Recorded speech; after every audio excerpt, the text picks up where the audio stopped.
Thanks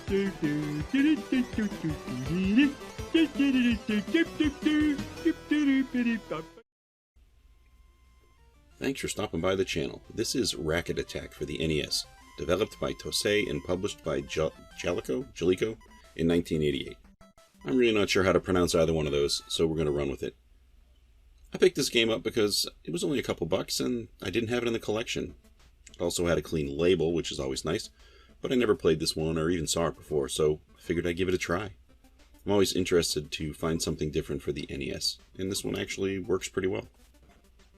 We have a straight-up tennis game, and I don't know too much about tennis, but one thing I'm sure of for this game, it's going to take a few minutes to understand the basics, and the actual length of the matches, it tends to be pretty long. This isn't one of those games where you're just going to pop it in and play for 3 or 4 minutes, not if you want to complete a full match. They just take a while to complete, and especially early on when you're not able to just aim the ball where you want it to go, it might be a little frustrating. This game actually offers a bit more variety in terms of style and gameplay than I expected, and after a while I find myself kind of surprised I was really enjoying the experience.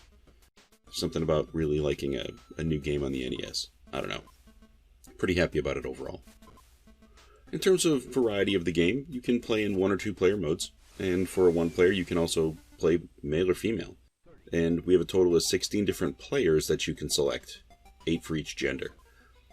There's actually a dossier for each of these characters that you can scroll through. They include a little picture of the player and a description of their play style.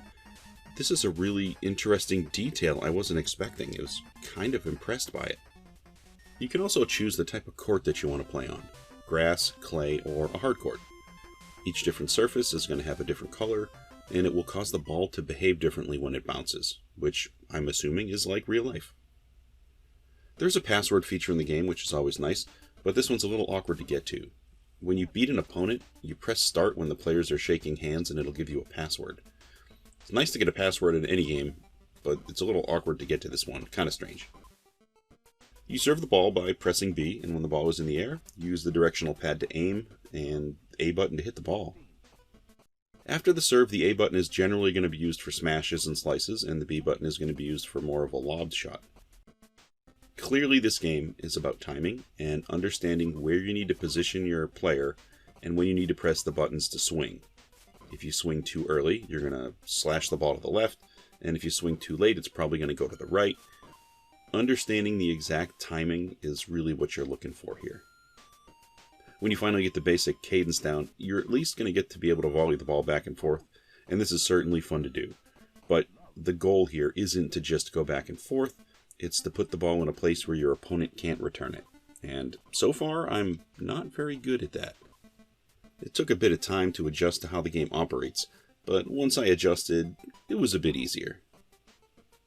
Racket Attack offers what I believe you'd consider to be a 3/4 view of the court. When you're serving, the camera's actually kind of low, and it will move a little bit from left to right depending on where you're moving. But right after you serve, as soon as the ball is hit back from your opponent, the screen flashes blank, and the camera comes back at a higher 3/4 view. At first I didn't realize what was happening, and it was actually kind of jarring. I thought the entire screen was flickering, but it's really the perspective that's shifting.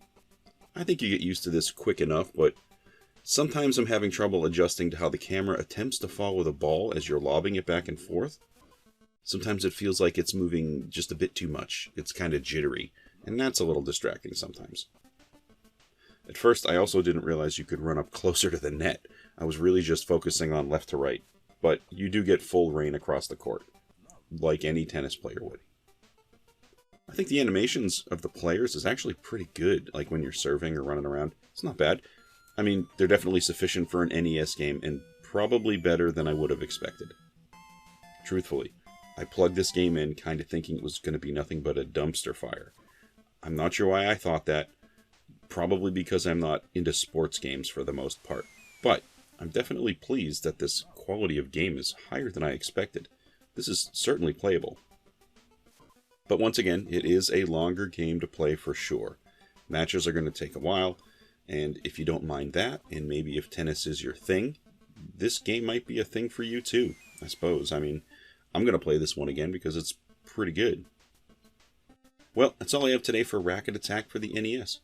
Thanks for stopping by to take a look, and hope to catch you on another video.